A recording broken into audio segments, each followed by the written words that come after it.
Beragam peristiwa yang telah kami beritakan di pojok negeri media dan pojok internasional.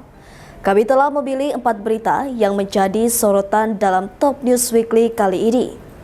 Langsung saja di informasi pertama, pemerintahan Amerika Serikat di bawah kepemimpinan Presiden Donald Trump sedang mempertimbangkan untuk menerapkan pembatasan perjalanan dan kunjungan warga dari 43 negara. Pemerintahan Amerika Serikat di bawah kepemimpinan Presiden Donald Trump sedang mempertimbangkan untuk menerapkan pembatasan perjalanan dan kunjungan warga dari 43 negara. Menurut The New York Times yang dikutip Newsweek, sebuah rancangan rekomendasi telah disusun oleh pejabat keamanan Amerika Serikat yang membagi 43 negara itu ke 3 kategori yang berbeda. Ada kategori merah, oranye, kuning. Daftar merah mencakup 11 negara yang warganya akan menghadapi larangan total. Sementara 2 daftar negara lainnya akan menghadapi berbagai tingkat pembatasan visa. Seorang pejabat kepada surat kabar Amerika Serikat itu mengatakan bahwa daftar rancangan dapat berubah dan belum disetujui oleh pemerintahan Trump, termasuk Menteri Luar Negeri Marco Rubio. Newsweek telah menghubungi Departemen Luar Negeri Amerika Serikat untuk memberikan komentar.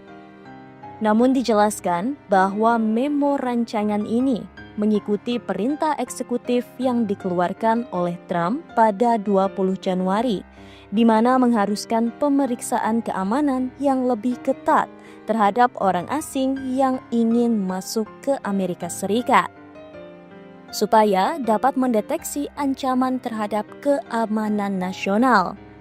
Perintah tersebut juga mengharuskan beberapa anggota kabinet untuk menyerahkan daftar negara-negara pada 21 Maret yang harus dihentikan sepenuhnya atau sebagian perjalanannya. Sebabnya, informasi pemeriksaan dan penyaringan mereka sangat kurang, sehingga perlu dilakukan penangguhan sebagian atau sepenuhnya terhadap penerimaan warga negara dari negara-negara tersebut. Kategori merah. Draft memo tersebut mencantumkan 11 negara dalam daftar merah yang warga negaranya akan dilarang memasuki Amerika Serikat. Negara-negara tersebut meliputi Afghanistan, Bhutan, Kuba, Iran, Libya, North Korea, Somalia, Sudan, Syria, Venezuela, Yaman. Kategori oranye.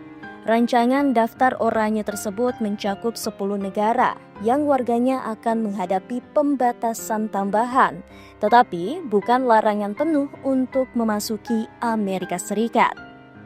Pelancong bisnis kaya dapat diizinkan masuk, tetapi tidak untuk individu yang bepergian dengan visa imigran atau turis, menurut The New York Times. Warga negara dari negara-negara ini juga akan diminta untuk menjalani wawancara tatap muka wajib. Belarus, Eritrea, Haiti, Laos, Myanmar, Pakistan, Rusia, Sierra Leone, South Sudan, Turkmenistan. Kategori kuning. Draft daftar kuning tersebut mencakup 22 negara yang memiliki waktu 60 hari untuk mengatasi masalah kekurangan atau beresiko dipindahkan ke kategori lain.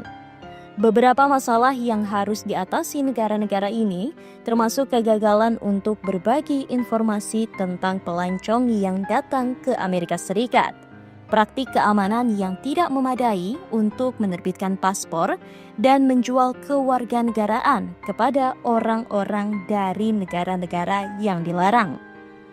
Angola, Antigua and Barbuda, Benin, Burkina Faso, Kamboja, Kamerun, Cape Verde, Chad, Republic of Congo, Democratic Republic of Congo, Dominika, Equatorial Guinea, Gambia, Liberia, Malawi, Mali, Mauritania, Saint Kitts and Nevis, Saint Lucia, Sao Tome and Principe, Vanuatu, Zimbabwe.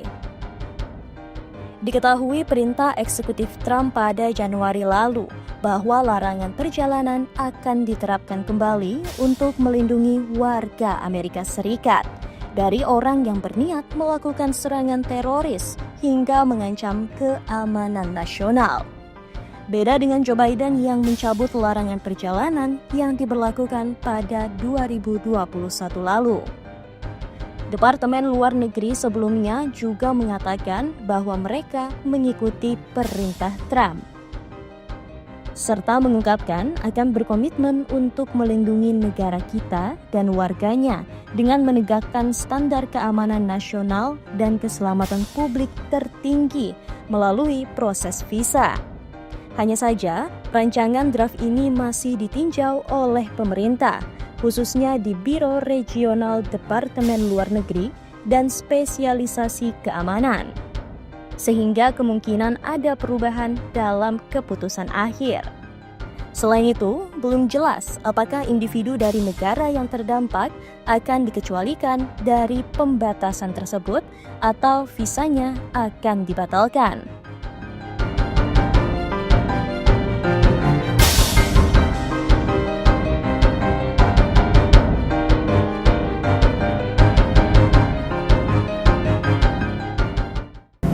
Informasi selanjutnya, Menteri Perdagangan dan Pariwisata Australia, Don Farrell, menyebut Presiden Rusia Vladimir Putin monster tak bermoral setelah Moskow mengancam Canberra.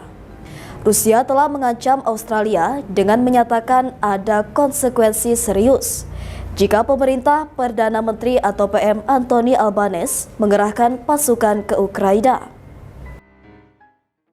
Menteri Perdagangan dan Pariwisata Australia, Don Farrell, menyebut Presiden Rusia Vladimir Putin monster tak bermoral setelah Moskow mengancam Canberra.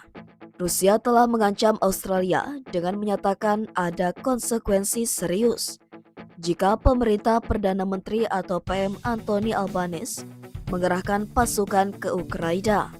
PM Albanese dari kubu Partai Buruh mengatakan Australia tetap terbuka untuk mempertimbangkan permintaan apapun untuk berkontribusi pada upaya penjaga perdamaian di masa mendatang di Ukraina setelah pertemuan virtual dengan rekan-rekannya dari Eropa, Kanada, dan Selandia Baru.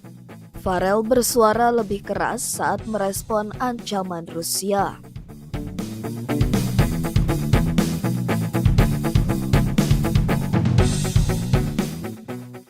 Pemimpin oposisi Peter Dutton telah mengkritik sikap PM Albanese atas opsi pengerahan pasukan penjaga perdamaian ke Ukraina dengan mengatakan bahwa itu adalah tanggung jawab Eropa.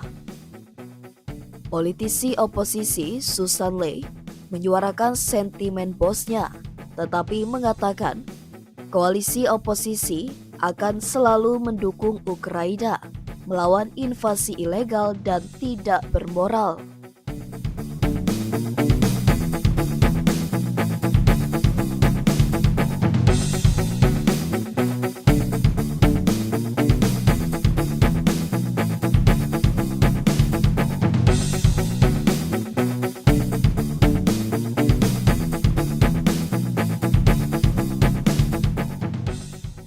PM Albanese bergabung dalam panggilan telepon dengan Sekutu Eropa dan negara-negara persemakmuran yang diselenggarakan oleh PM Inggris Keir Starmer. Pemerintah Albanese telah memberikan bantuan militer dan kemanusiaan senilai lebih dari 1,5 miliar Australian dollar kepada Ukraina untuk membantunya melawan pasukan Rusia yang menginvasi. Dukungannya telah menuai pujian dari Kiev dan menuai kemarahan dari Moskow, dengan Presiden Putin menempatkan Australia dalam daftar negara-negara yang tidak bersahabat. Informasi yang tak kalah menarik, pemerintahan Presiden Amerika Serikat Donald Trump membekukan anggaran lembaga penyiaran dan media pemerintah, termasuk Voice of America atau VOA. Pembekuan anggaran ini menjadikan ratusan jurnalis VOA dan media lain yang didanai pemerintah dalam status cuti paksa dan operasional berhenti. Hal tersebut dilakukan seiring dengan efisiensi besar-besarannya yang dilakukan pemerintah Trump. Pemerintahan Presiden Amerika Serikat Donald Trump membekukan anggaran lembaga penyiaran dan media pemerintah, termasuk Voice of America atau VOA. Pembekuan anggaran ini menjadikan ratusan jurnalis VOA dan media lain yang didanai pemerintah dalam status cuti paksa dan operasional berhenti.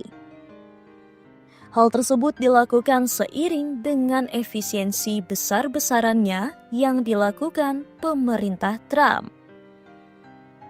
Mengutip RFI, Minggu 16 Maret 2025, Direktur VOA, Michelle Abramowitz, mengatakan bahwa sebanyak 1.300 staf terdampak dari keputusan Trump.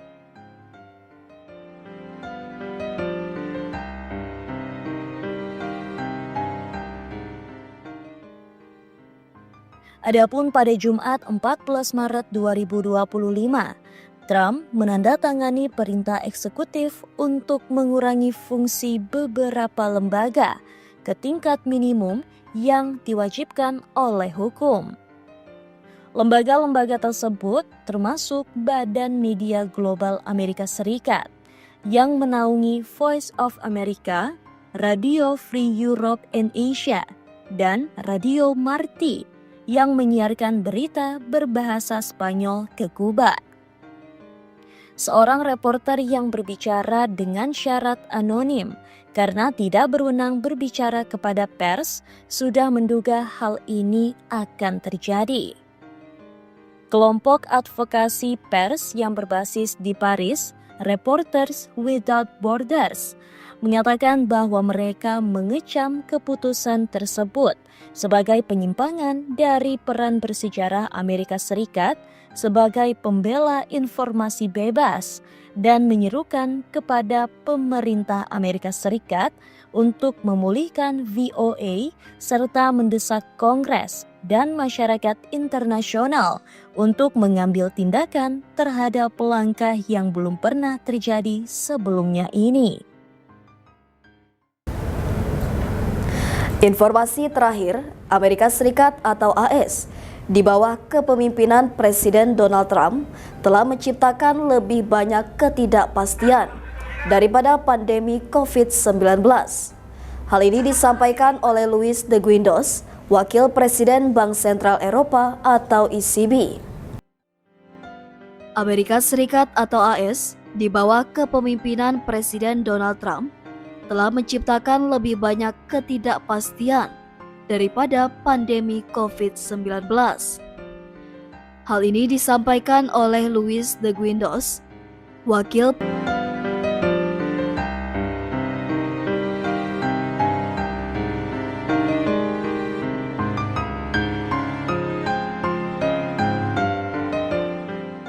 Dalam wawancara tersebut, De Guindos juga menyesalkan penggunaan tarif oleh Trump, serta rencana untuk mereformasi pajak perusahaan dan mencabut regulasi sistem keuangan. Itu tadi 4 berita yang sudah kita rangkum minggu ini. Jangan lupa untuk komen, like, dan subscribe channel kami, Pojok Negeri Media dan Pojok Internasional. Sampai jumpa di Top News Weekly selanjutnya.